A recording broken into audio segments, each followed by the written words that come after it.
হাদিস মনে পড়ে গেল আমার। রাসূল করিম সাল্লাল্লাহু আলাইহি ওয়াসাল্লাম বলেন, প্রতিনিয়ত মানুষ দুনিয়াতে আসছে, আবার বিদায় হচ্ছে। প্রতিদিন লক্ষ লক্ষ মানুষ দুনিয়াতে আসতেছে, নাকি আসতেছে না, আবার বিদায় হচ্ছে। রাসূল করিম সাল্লাল্লাহু আলাইহি ওয়াসাল্লাম বলেন, আল্লাহর একজন খাস বান্দা আজকে বিদায় হয়ে গেল। বান্দারা দাফন করে আসলো। পিছন পর্যন্ত আমার কথাকে ক্লিয়ার শোনা যায়? পিছনে ভাইয়েরা একটু হাত তুলে বলেন তো, শোনা যায়? আলহামদুলিল্লাহ।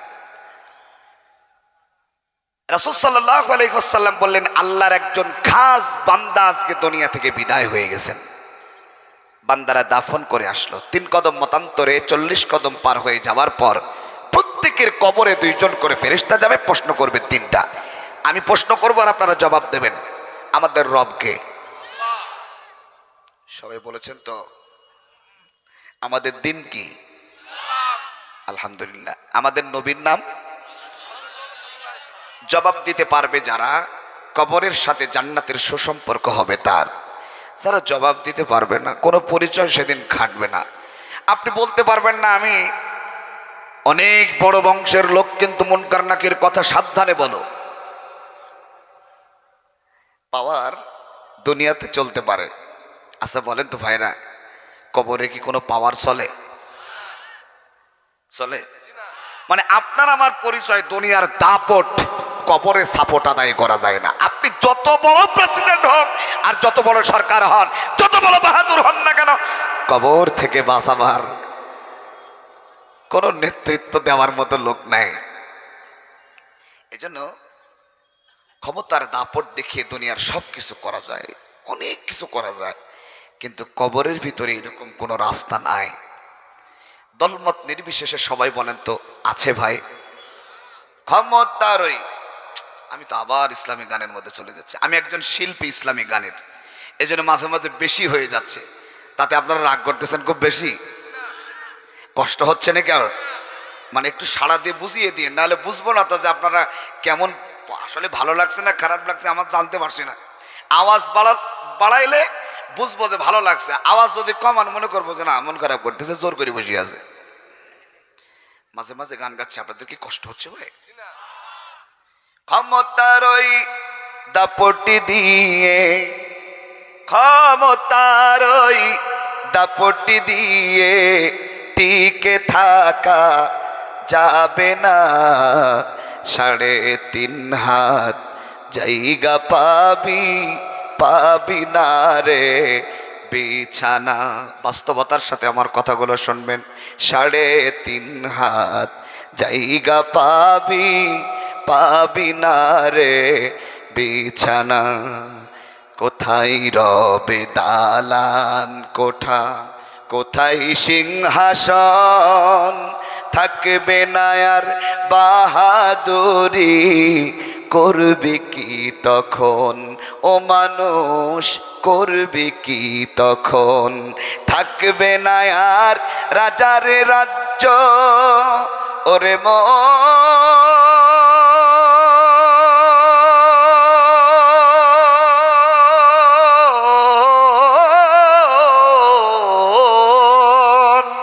থাকবে না আর রাজার রাজ্য, ফুরাবে জীবন।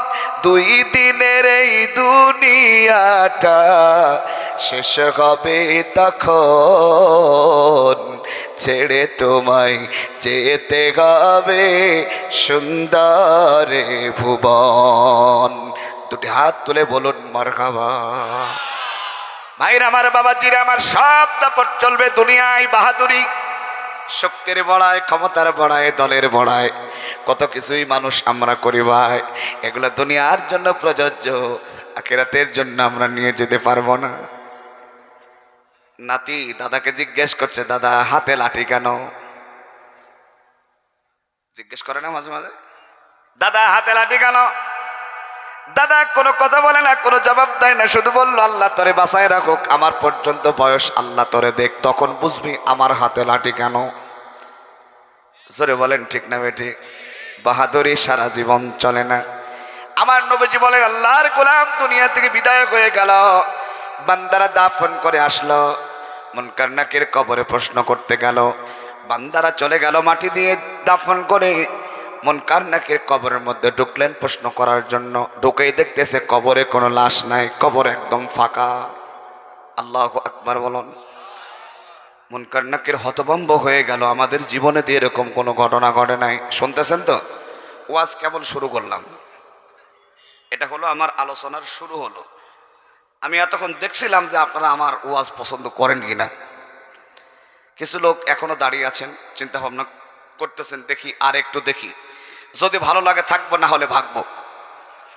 আছেন এরকম? এখানে তো বসার জায়গা আর নাই, তো আগামীতে আসলে এরকম জায়গা দেবেন না, এর চাইতে আরো 3-4টা ডবল জায়গা করবেন। মা বোনের আপনাদের মধ্যেও মানুষ আসছে না, মেহেরবানি করে একটু এগিয়ে আসেন। ভাইরা আমার, বাবাজিরা আমার, কষ্ট বেশি হয়? আমার ওয়াজ কি খারাপ লাগতেছে? খারাপ লাগলে আওয়াজ কমাবেন, ভালো লাগলে আওয়াজ বাড়াবেন। এখন কোনটা করবেন? আওয়াজ কমাবেন না বাড়াবেন? বাড়িয়ে বলেন সুবহানাল্লাহ। ওরে আল্লাহ, মনে হলো সত্যি আমার দেশে আছে। আল্লাহ আপনাদের হায়াতকে দারাজ করুন, জোরে বলেন আমিন। কবরের ভিতরে লাশ নাই, কবর একেবারে ফাঁকা। আল্লাহর দরবারে চলে গেলেন মুনকার নাকির, গিয়ে বললেন রব্বুল আলামিন, আমাদের জীবনে এরকম ঘটনা কোনোদিন ঘটে নাই। আমার আল্লাহ তাআলা বলল, কি হয়েছে? রব্বুল আলামিন, তোমার বান্দারা বান্দাকে দাফন করে গেল। আমার আল্লাহ সব অবগত। এরপরে প্রশ্ন করলো, লাশ খুঁজে পেলাম না। আমার আল্লাহ তাআলা মুনকার নাকিরকে বলল, এবার যাও। এবার কবরে গিয়ে দেখতেছে কবর ফাঁকা নাই, কিন্তু লাশ নাই। কবর জোড়ে বিশাল বড় একটা পাখি শুয়ে আছে। আমার ভাইয়েরা, এ পাখি থেকে আসলো, আর আল্লাহর গোলাম কবর থেকে কোথায় চলে গেল? মুনকার নাকিরের সাথে কি কথোপকথন হবে পাখির? আমার বলার ইচ্ছা আছে, আপনাদের শোনার ইচ্ছা কি আছে? ইনশা আল্লাহ যেন আমাদের তৌফিক দেয়। আপনি যদি চলে যান, আপনি আর শুনতে পাবেন না। বসে থাকেন, বলবো। আমাদের ওয়াজ আপনারা শুনবেন আর বাড়ি চলে যাবেন, তা হয়? একটু বসেন, পরে হবে, অন্তত পালিয়ে যেন না যায়। ভাই আমার, বাবাজিরা আমার, লক্ষ্য করুন। আলোচনা কবরের পাখি এখানে রাখলাম। এই কবরে পাখির কথা বলার পিছনে কারণ হলো, সফলতা হলো কোরআন। আমার ওয়াজটা শুধু আপনারা মনে করায় দেবেন, কোরআন আমার হাতে। এই ওয়াজটা আমি করেই যাব, আমি আলোচনা কোথাও রেখে যাওয়ার চেষ্টা করি না। তবে আপনারা যদি থাকেন, ইনশাআল্লাহ আমি আলোচনা করব। থাকবেন তো ইনশাআল্লাহ? কারা কারা চলে যাবেন হাত তোলেন। আপনারা চালাক আমি জানতাম, কিন্তু এত চালাক এটা আমি জানতাম না। জবান খুলে জিকির করেন, লা ইলাহা।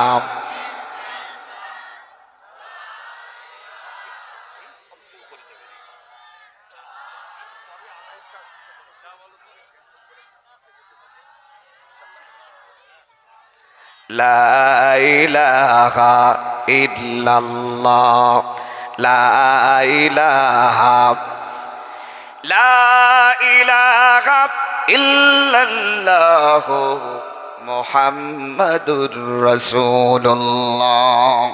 সকলেই বলুন সাল্লাল্লাহু আলাইহি ওয়াসাল্লাম। আমার সোনার টুকরা যুবক ভাইরা, আমার তরুণেরা, আমার আলোচনা একটু ভালো করে শোনার চেষ্টা করো। আমার যুবকেরা, তরুণেরা, আল্লাহ রাব্বুল আলামিন বলেন, পরীক্ষা দেবে তারা ঈমান আনলো যারা। সর্বপ্রথম আমার নবীজি এসেছিলেন ঈমানের দাওয়াত নিয়ে এই দুনিয়াতে। আমার নবীজি, বিশ্ব নবীজি মুহাম্মাদুর রাসূলুল্লাহ সাল্লাল্লাহু আলাইহি ওয়াসাল্লাম ছিলেন উম্মতদেরকে জান্নাতে নিয়ে যাওয়ার জন্য একমাত্র লিডার। আমাদের নবী, বিশ্ব নেতা মুহাম্মদ সাল্লাল্লাহু আলাইহি ওয়াসাল্লাম সর্বপ্রথম এই কথাটাই বলে দাওয়াত শুরু করেছিলেন। আজকে আমি যেই কথা দিয়ে কোরআনের আলোচনা শুরু করেছি, আমার নবীজির 40 বছর বয়সে কোরআনে কারীম নাজিল হলো। নবীজির 40 বছর বয়সে ইতিপূর্বে নবীজি অনেক সংগঠন করেছেন, শান্তি আনতে পারে নাই।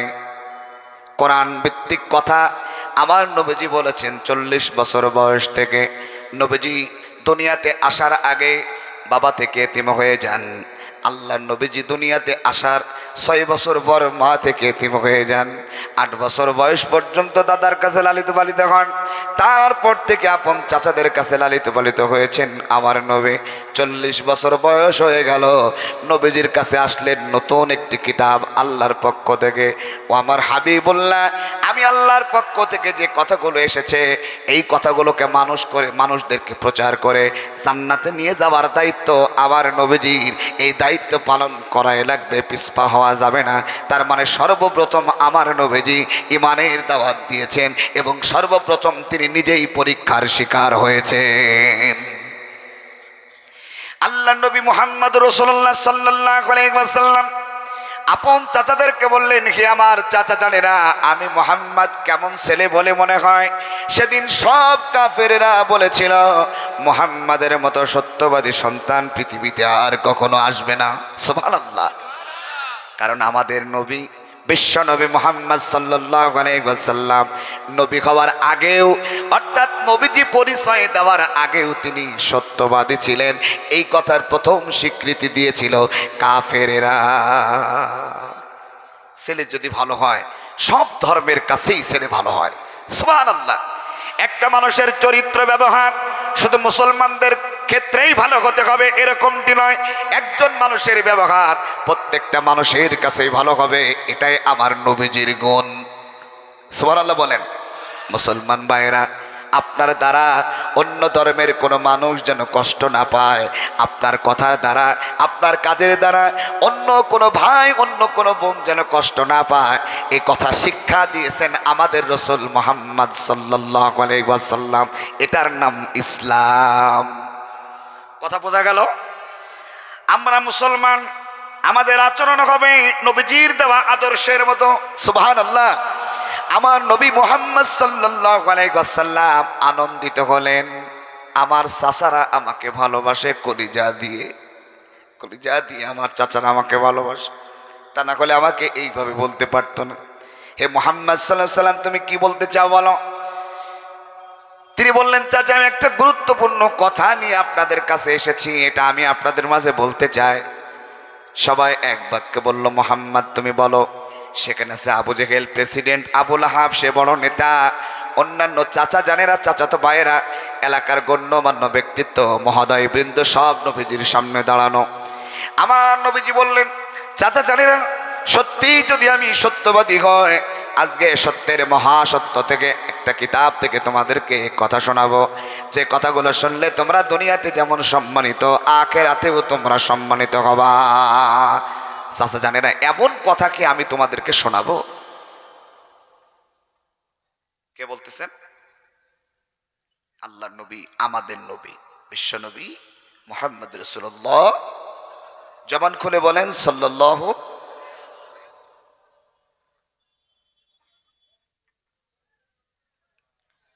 তিনি বললেন, চাচা জানে না, আমি মুহাম্মদ সাল্লাল্লাহু আলাইহি ওয়াসাল্লাম যদি সত্যিই ভালো মানুষ হই, সত্য কথা বলি, আজকে আমার সত্যের মহাসত্যের বাণীটা তোমাদেরকে শুনতে হবে। সবাই এক বাক্যে বলল, অবশ্যই শুনবো, কেন শুনবো না? কারণ আমাদের মুহাম্মদ সাল্লাল্লাহু আলাইহি ওয়াসাল্লাম আমাদের জন্য যা করেছেন, যা বলেছেন সেটা কখনো মিথ্যা হয়নি। এমন নেতার দরকার আছে না নাই? তিনি হচ্ছেন আমাদের নেতা, নেতাদের নেতা, বিশ্ব নবী মুহাম্মদ রাসূলুল্লাহ সাল্লাল্লাহু আলাইহি ওয়াসাল্লাম। হে প্রিয়, হে নেতা, হে রাসূল, তোমারই মতো নেতা পেতে দুনিয়া কুল। হে প্রিয়, হে নেতা, হে রাসূল, জীবনে কখনো তুমি মিথ্যা বলোনি, তাই তো তোমায় পেতে কাঁদে আজ ধরণী। তোমারই মতো নেতা পেলে ও গো ফুটতো শোকের গোলাপ চামেলি বকুল।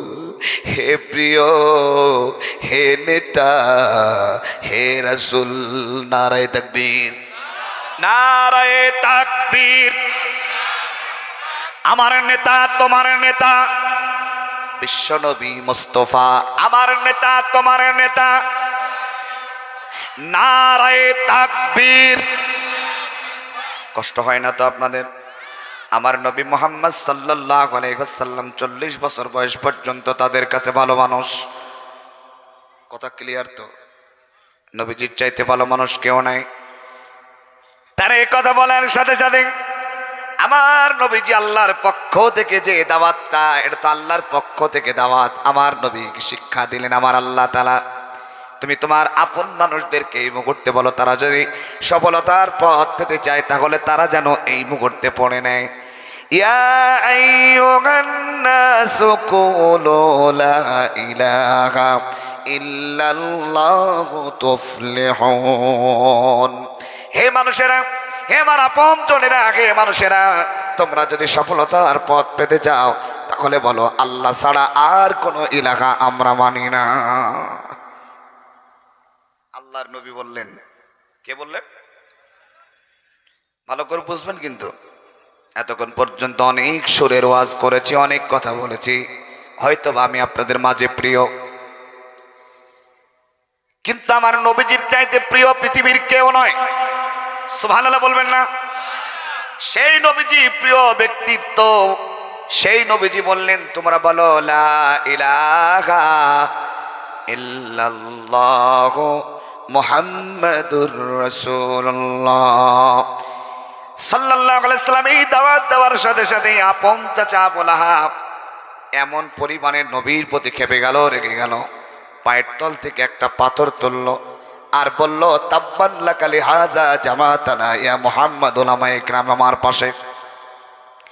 সেদিন আবু জেহেল বলেছিল এত কথা থাকতে এই কথা তোর বলার কি দরকার? আল্লাহ নবীর প্রতি রেগে গেল, খেপে গেল আর আল্লাহর কাছে বদদোয়া করলো মুহাম্মদকে তুমি ধ্বংস করে দাও।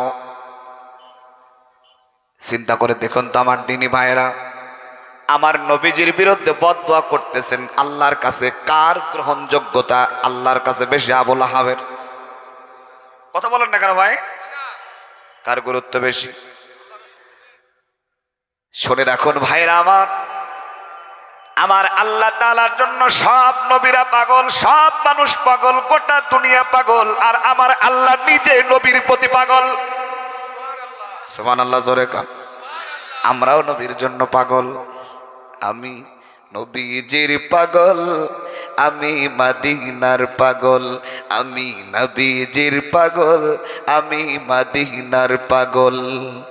মদিনার ধুলবালি মোর, মদিনার ধুলবালি মোর নয়নের কাজল, আমি মদিনার পাগল, আমি নবীজির পাগল, আমি মদিনার পাগল। আপনারা বলেন না তাই তো? শুধু শোনেন, আমি আপনাদের কাছে বলিয়েই ছাড়বো। বলেন, এই দুটো কথা বলবেন, সওয়াব হবে। বলা যাবে না? সবাই আমি মদিনার পাগল, আমি নবীজির পাগল, আমি মদিনার পাগল, আমি। আমার মনে নবী নবী, দুই চোখে মদিনার ছবি, আমার মনে নবী নবী, দুই চোখে মদিনার ছবি, আমার মনে নবী নবী,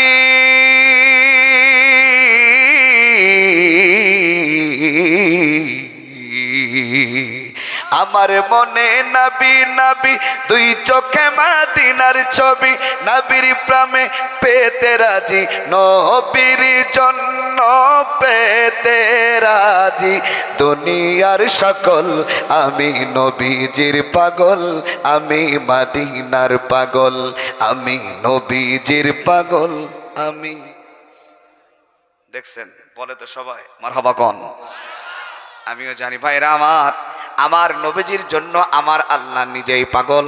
নবীকে জানিয়ে দিল হাবিব গো, আবু লাহাব আমার বিরুদ্ধে বদদোয়া করেছে, তোমার টেনশন করার কোনো কারণ নাই। তাব্বাত ইয়াদা আবি লাহাবিন ওয়া তাব। আবু লাহাব তুমি জেনে নাও, আমার নবীর বিপক্ষে যদি কেউ বদদোয়া করে, আমার নবীকে যদি কেউ ধ্বংসের কথা বলে, সে ধ্বংস হবে। কিয়ামত পর্যন্ত তার যত বংশের লোক আসবে তারাও ধ্বংস হয়ে যাবে। সুতরাং নবীর বিরুদ্ধে দাঁড়িয়ে কোনো লাভ নাই। ভাইরা আমার, বাবাজিরা আমার, আবু লাহাব পাথরের আঘাত মেরে দিল।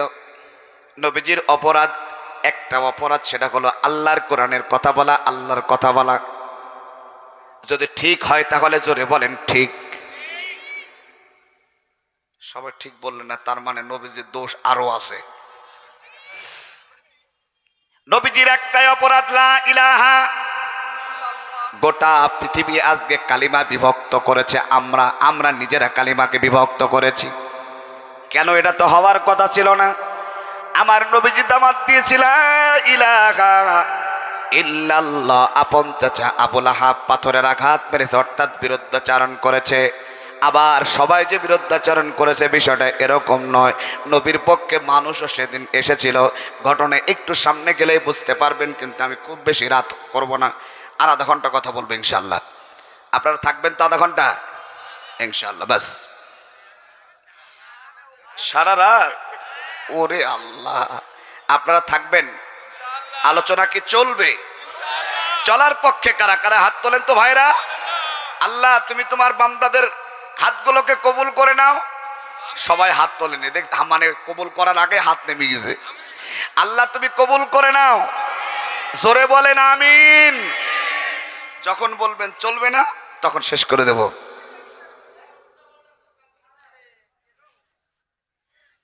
লক্ষ্য করুন, শুনতেছেন তো?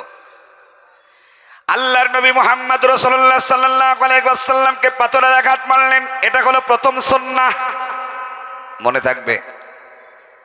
আমার দিকে তাকান। মিষ্টি খাওয়া সুন্নাত, খাওয়ার পরে গলাগলি করা সুন্নাত, মিসওয়াক করা সুন্নাত, পাগড়ি মাথায় দেওয়া সুন্নাত, 100% সত্য সুন্নাত, কোনো সমস্যা নাই, বেশওয়াক।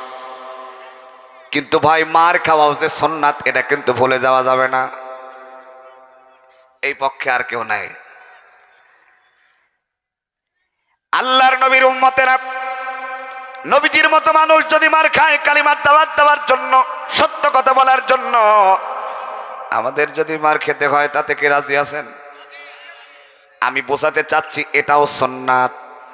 সুবিধাবাদ যেমন সুন্নাত, মানে সহজ সুন্নাত যেমন সুন্নাত। বলবো একটু পরে, আমার ওয়াজ আর ভালো লাগবে না। আমার নবীজি মুহাম্মদ সাল্লাল্লাহু আলাইহি ওয়াসাল্লামের মতো মানুষ, নবীর মতো মানুষ যদি মার খায়, নবীর উম্মতেরাও মার খাবে, আপত্তি করা যাবে না। এটার নাম পরীক্ষা। এটার নাম কি? আসলে আপনাদেরকে আমি বোঝাতে চাই, লা ইলাহা ইল্লাল্লাহ এই অর্থটা মানুষকে বুঝিয়ে দেওয়া যে তুমি বলো আল্লাহ ছাড়া কোনো মানুষের আইন মানা যাবে না। মুসলমান যারা আল্লাহর আইন মানবে তারা। আল্লাহর নবী মুহাম্মদ সাল্লাল্লাহু আলাইহি ওয়াসাল্লাম এই কথা বলার সাথে সাথে আপন চাচারা রেগে গেল, কেঁপে গেল। আমার নবীজি মার খায়। যে নবীজি দুনিয়াতে না আসলে আমরা দুনিয়াতে আসতে পারতাম না। বিশ্বনবী মুহাম্মদ সাল্লাল্লাহু আলাইহি ওয়াসাল্লাম পাথরের আঘাত খেয়ে চলে যাচ্ছেন। মনে বড় দুঃখ দুইটা বিষয় নিয়ে। এক হলো পাথরের আঘাত, আরেকটা হলো আপন মানুষজন অপমান করলে, অপদস্থ করলে ভাই কষ্টটা বেশি লাগে। আমার দেশের যুবকেরা গান গায়, পর মানুষে দুঃখ দিলে দুঃখ মনে হয় না, আর আপন মানুষ কষ্ট দিলে ভাই মেনে নেওয়া যায় না। এলাকার যুবকরা কি গান জানে নাকি? এ কথা কি বোঝে নাকি? আপনারা জবাব দেন।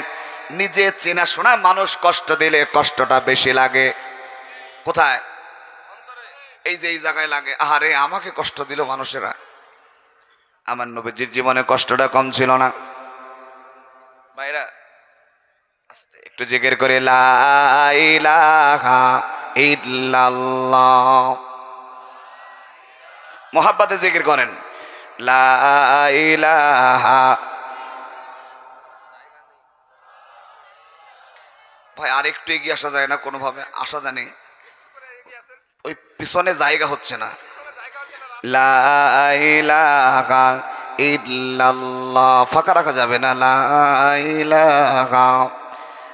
আজকে আমি লোক গোছাচ্ছি, আজকে আমি ওয়াজ করতেছি, কোনো সমস্যা নেই, আসেন। আপনাদের সম্মানার্থে আমরা সব করতে পারি। আসেন, এগিয়ে আসেন। প্রতিদিন আমাদেরকে লোক গুছিয়ে দেয়, আমরা ওয়াজ করি। আজকে আমি লোক গোছাচ্ছি, আমি ওয়াজ করতেছি, কোনো সমস্যা নেই। আসেন, এগিয়ে আসেন। লা ইলাহা সুবহানাল্লাহ আলহামদুলিল্লাহ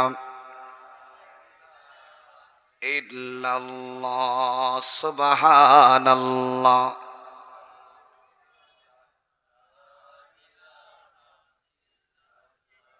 লা ইলাহা ইল্লাল্লাহ মুহাম্মাদুর রাসূলুল্লাহ। আল্লাহুম্মা সাল্লি আলা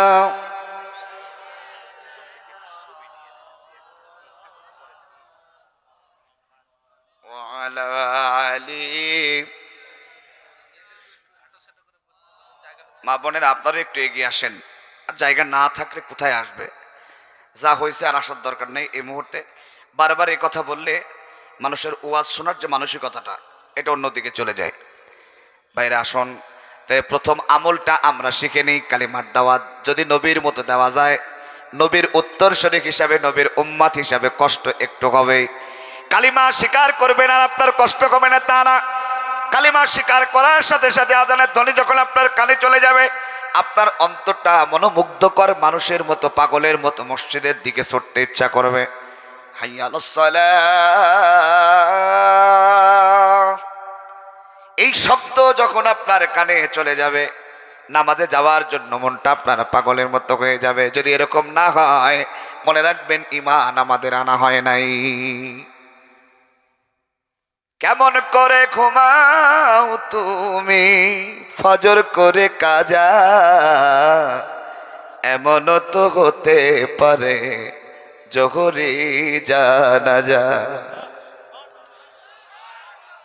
বলবো এক কলি, কষ্ট হয় না তো? কেমন করে ঘুমাও তুমি, ও কেমন করে ঘুমাও তুমি ফজর করে কাজা, এমনও তো হতে পারে জোহরি জানাজা তোমার, এমনও তো হতে পারে জোহরি জানাজা।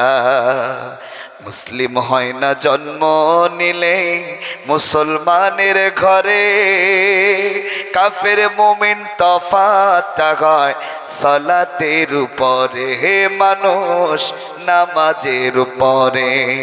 ঠিক কিনা বলেন? মুসলিম হয় না জন্ম নিলেই মুসলমানের ঘরে, কাফের মুমিন তফাৎ হয় সালাতের উপরে, মানুষ সালাতের উপরে। এই জীবনে নামাজ যেন, এই জীবনে নামাজ যেন হয় না কবু কাজা, এমনও তো হতে পারে জোহরি জানাজা তোমার, এমনও তো হতে পারে জোহরে জানাজা।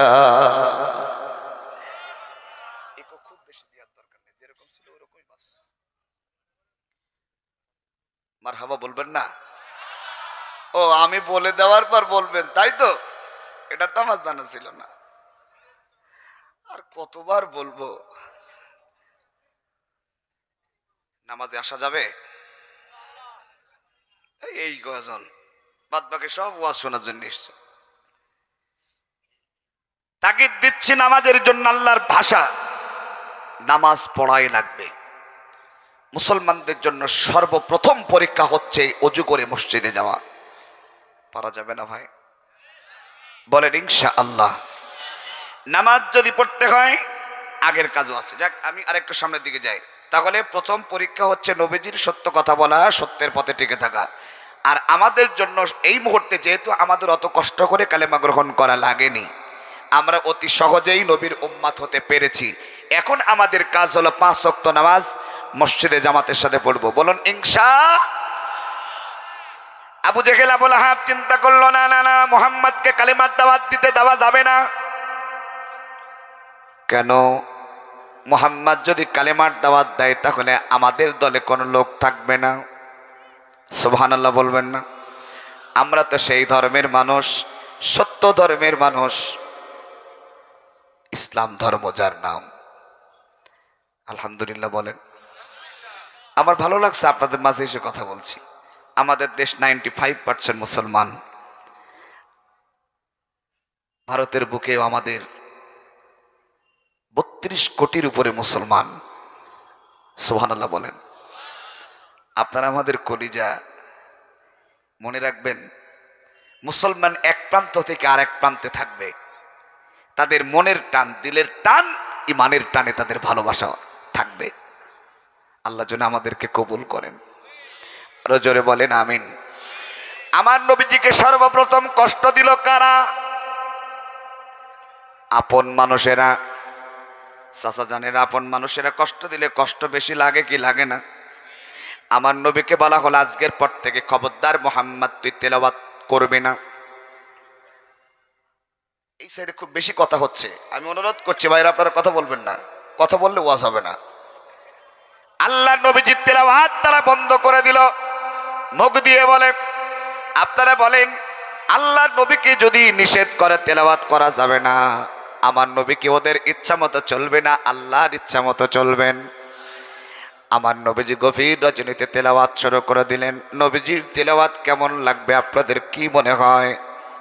আহারে, আমার নবীজি তেলাওয়াত করতেছেন, সর্বপ্রথম আবু জেহেলের কানে গেছে। আবু জেহেল আস্তে করে নবীজির তেলাওয়াত শোনার জন্য মসজিদে নববীর এক সাইডে এসে দাঁড়িয়ে পড়েছে। আবু লাহাবের কানে গেছে, আবু লাহাব চলে এসেছে।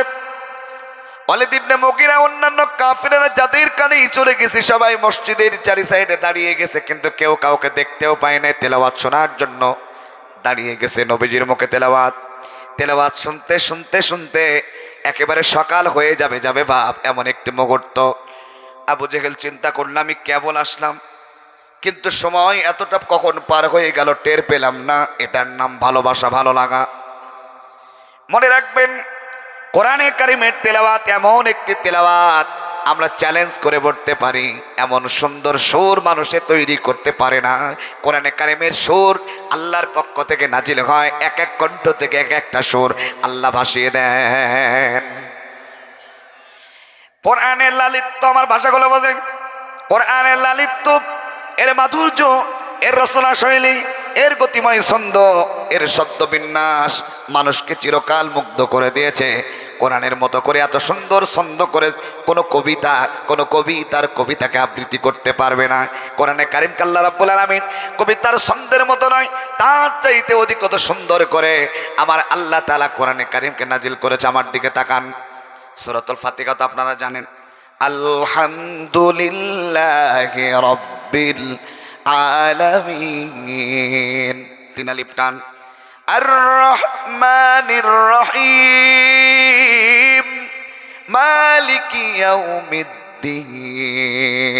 প্রত্যেকটি আয়াতের শেষে তিন আলিফ করে টেনে আবার আল্লাহ মিলিয়ে দিলেন। সুবহানাল্লাহ বলেন। ভালো করে বোঝেন আপনারা তেলাওয়াত। আল্লাহ রাব্বুল আলামিন অপর একটি সূরাতে কত সুন্দর করে বলছে, দেখেন, ইযাস সামাউ ফাতারাত ওয়া ইযাল কাওয়াকিবু ইনতাসারাত ওয়া ইযাল বিহারু ফুজ্জিরাত ওয়া ইযাল কুবুরু বু'সিরাত আলিমাত নাফসুম মা কদ্দামাত ওয়া আখারাত। প্রত্যেকটি আয়াতের শেষে তায়ে সাকিন দিয়ে আমার আল্লাহ শেষ করলেন। সুবহানাল্লাহ। সূরাতুল কাউসার দেখেন, ইন্না আ'তাইনাকাল কাউসার র ফাসাল্লি লিরাব্বিকা ওয়ানহার র ইন্না শানিআকা হুয়াল আবতার র দিয়ে আল্লাহ রাব্বুল আলামিন সুন্দর করে মিলিয়ে দিলেন। এমন একখানা কিতাব আল্লাহ তাআলা দিলেন, বান্দারা এক এক কণ্ঠে তেলাওয়াত করবে, কারোরটা কারোর সাথে মিলবে না। বলে দিই, তারপরে বলবেন, তাই আচ্ছা বলেন সুবহানাল্লাহ। খুব ভালো মানুষ আপনারা। আর একটা জিনিস বুঝে আপনাদেরকে, দেখেন, মুয়াজ্জিন সাহেব আজান দেয় না, তাই তো? শব্দ একই শব্দে সব মুয়াজ্জিন আজান দেয়, আল্লাহু আকবার, আল্লাহু আকবার। আল্লাহ তাআলা আমাকে যতটুকু কণ্ঠ দিয়েছি আমি আমার অভিজ্ঞতার উপরে বলি, আমি যদি সুর একটুখানি চেঞ্জ করি, এক একটা সুরে এক একটা আজান দেওয়া সম্ভব। আলহামদুলিল্লাহ। আপনি যদি মদিনার আজান শোনেন, কণ্ঠ একটু ভাঁজ করলে মদিনার আজান চলে আসবে, মক্কার আজান চলে আসবে। কণ্ঠের ভাঁজ, এক এক কণ্ঠ দিকে এক একটা আজানের ভাঁজ দেন, দেখেন কারোর সাথে কারোর মিলবে না। আল্লাহর কসম কখনো খারাপ লাগে না। গ্রামের মুয়াজ্জিন আজান দিচ্ছে, আল্লাহু আকবার, আল্লাহু আকবার, আল্লাহু আকবার, আল্লাহু আকবার। আপনি এখান থেকে আর একটু শহরে যান, যেখানে মুয়াজ্জিনগুলো বাছাই করে নেয়, ঠিক না? আমাদের বাংলাদেশে একটা জাতীয় মসজিদ আছে বাইতুল মুকাররম, সেখানকার মুয়াজ্জিন সাহেব আজান দেবে, যেহেতু বেছে বেছে নেওয়া আর একটু ভালো হবে। তিনি আজান দিচ্ছেন, আল্লাহু আকবার, আল্লাহু আকবার, আল্লাহু আকবার, আল্লাহু আকবার। আপনি যদি মক্কায় যান, সেখানকার সুর অন্যরকম হয়ে যাবে, ঠিক না? আল্লাহু আকবার, আল্লাহু আকবার, আল্লাহু আকবার, আল্লাহু আকবার। আস্তে আস্তে আস্তে, তালি নয়, মারহাবা, মারহাবা দেন। আপনি যদি মদিনায় যান, আল্লাহ যেন আপনাদেরকে আমাদেরকে নিয়ে যাবার তৌফিক দান করেন। আমিন বলেন। যাওয়ার ইচ্ছা জাগে না? দেখেন, মদিনায় যাবেন, সুর আলাদা। আল্লাহু আকবার, আল্লাহু আকবার, আল্লাহু আকবার, আল্লাহু আকবার, আল্লাহু আকবার বলেন। মানে আমি আপনাদেরকে বোঝাতে চাচ্ছি, আজানের শব্দটা একই, কিন্তু এর সুর আলাদা করে দিলেন আমার আল্লাহ তাআলা, কারোরটাই খারাপ লাগে না। সুবহানাল্লাহ, জোরে কর। এত সুন্দর জিনিস আপনি কোন ধর্মে পাবেন?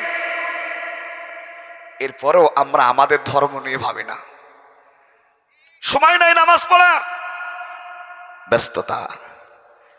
আল্লাহ যদি বলে চলে আয়, সব ব্যস্ততা যেখানে ছিল ওখানেই থাকবে। দুদিনের দুনিয়ায় পেয়েছি হাই ক্ষণিকের ঠাই, দুদিনের দুনিয়ায় পেয়েছি হাই ক্ষণিকের ঠাই, দিনে দিনে আয়ু কমে যায়, দিনে দিনে আয়ু কমে যায়, মরণের ডাক শুনিতে পাই। মারহাবা কোন?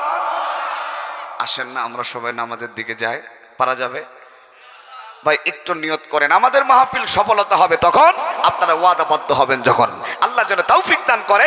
জবান খুলে দুটি হাত তুলে বলুন আল্লাহুম্মা আমিন। বাস, সামনের দিকে অগ্রসর হচ্ছে না, শেষ করে দিই। থাকবেন?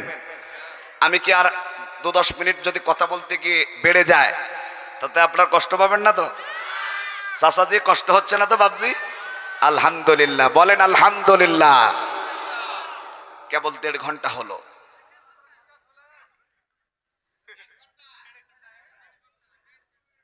ভাইজান, ওঠা যাবে না, ওঠা যাবে না, ওঠা যাবে না। বাংলাদেশের যে প্রান্তে ওয়াজ করে আপনাদের দোয়া, লোক ওঠে না। আর লোক উঠে তো যেতে চাইলেও যেতে পারবে না, পোশাক চাপলে এখানেই না। আমি বলবো ওটা না, চুপচাপ বসে থাকবে, একেবারে শেষে যাবে। লক্ষ্য করুন, একটু কষ্ট হলেও বসে থাকেন ভাই। আপনি উঠলে একজন আপনার প্রতি দৃষ্টি চলে যাবে, আল্লাহর রাস্তায় আপনারা উঠবেন না। খুব বেশি নয়, 1.5 ঘন্টা হলো, আর 2-10 মিনিট বলে 2 ঘন্টা পুজিয়ে দিই, বাস হয়ে গেল। ভাই আপনি কিন্তু আমার লোক, ভাইদের পক্ষ নেওয়া যাবে না। মঞ্চে যারা আছে সব আমার লোক, আমার তো এখানে আপন বলতে কেউ নাই, আছেন, কিন্তু আপনারা সবাই আমার আপন। আমাদের পরিচয় একটা, ওই যে প্রথম কথা কি বলেন তো, ভাই। আমরা দিনই ভাই। কি ভাই? আল্লাহ যেন আমাদের ভালোবাসাটা জান্নাত পর্যন্ত পৌঁছে দেন। মুসলমান ভাইয়ের আমার, বাবাজির আমার, লক্ষ্য করুন, আল্লাহ তাআলা বলেন আমার হাবিবুল্লাহ ওরা যতই নিষেধ করুক না কেন আপনি তেলাওয়াত করবেন। নবীজির কণ্ঠে তেলাওয়াত শুনতে শুনতে আবু জেহেলদের সকাল হব হব ভাব এমন একটি অবস্থা। চিন্তা করলো আবু জেহেল, এই মুহূর্তে আমি যদি না পালাই আর একটু সকাল হলে মানুষ যদি আমাকে দেখে ফেলে তাহলে লোকে আমাকে কি বলবে? আমার তো একটা প্রেস্টিজ আছে, আমার একটা সম্মান আছে। আমি যদি মুহাম্মাদের তেলাওয়াত শুনে ফেলি তাহলে মানুষ আমাকে খারাপ বলবে যে মুহাম্মাদের দলে যোগ দিল নাকি। না না না না, এখানে শোনা যাবে না। খুব দ্রুত পালাবার চেষ্টা করলো। পালাবার রাস্তায় একটাই, পালাতে গিয়ে সব কাফের গুলো ধাক্কা লেগে গেল মুখোমুখি। আবু জেহেলের সাথে আবু লাহাবের ধাক্কা। আবু জেহেল বলতেছে এই কি ডাকে গো? আবু জেহেল মনে করলো আমি একাই তেলাওয়াত শুনতে এসেছে, কিন্তু সাথে আবার কার সাথে যেন ধাক্কা লেগে গেল। সে বলল আমি তো আবু লাহাব। তুমি কে? আমি তো আবু জেহেল। বাকি লোকগুলো সবাই নিজের পরিচয় দেওয়া শুরু করলো। আবু জেহেল বলল আবু লাহাব, আমরাই যদি মুহাম্মাদের জন্য পাগল হয়ে যায় আমাদের দলের একটা লোক আর ঠেকানো যাবে না, সব মুহাম্মাদের দলে যোগ দিয়ে দেবে। আগামীকাল থেকে আমরা আর কেউ মুহাম্মাদের তেলাওয়াত শুনতে আসবো না। নিয়ত করলো পাক্কা। কিন্তু গভীর রজনীতে নবীজি যখন তেলাওয়াত করতেছে, আহারে আহা, একটু ভাবেন তো ভাই, চোখ বুঝেন, চোখ বুঝে একটু চিন্তা ভাবনা করেন। নবীজির তেলাওয়াত শুনছি আমরা, নবীর পিছনে নামাজ পড়ছি আমরা, বেলালের আজান শুনছি আমরা। যদি এরকম অবস্থা আমরা পেতাম জীবন ধন্য হতো না? দু নয়নে রাসূল পাক দেখিলে কেমন হতো, জন্ম আমার নবীর যুগে হলে কেমন হতো। আসতো বেশে হজরতে বেলালের মধুর আজান, যে আজানে ছিল এমন প্রেম মুগ্ধ রহমান, দয়াল নবীর পিছে নামাজ পড়লে কেমন হতো। আলহামদুলিল্লাহ, নবীর উম্মাত হয়ে বেঁচে আছে, বলেন আলহামদুলিল্লাহ। কিছু দরকার নাই আর, শুধু আল্লাহর ইবাদত করবেন, বাদ বাকি সময়টা দুনিয়ার জন্য কাজ করবেন। আর কিচ্ছু লাগবে না, কিচ্ছুর প্রয়োজন হবে না। এ দুনিয়া কার জন্য করছেন? দুনিয়ার কারোর জন্য কিছু করে লাভ নাই। এর পাশাপাশি নিজের জন্য কিছু একটা করেন। নিজের স্বার্থ নাকি কুত্তাতে বোঝে, শুধু আমরা মানুষ বুঝি না। আমরা মানুষ আমাদের স্বার্থ বুঝি না। যদি বুঝতাম নিজের জন্য, নিজে বাঁচার জন্য কিছু করতাম। কার জন্য করছি ভাই? করে কোনো লাভ নাই। আজকে যদি আমি এখন মারা যাই, আমরা যদি এখন মারা যাই, সকাল পর্যন্ত রাখবে না এই নিষ্ঠুর মানুষগুলো, রাতের মধ্যেই দাফন করে দেবে।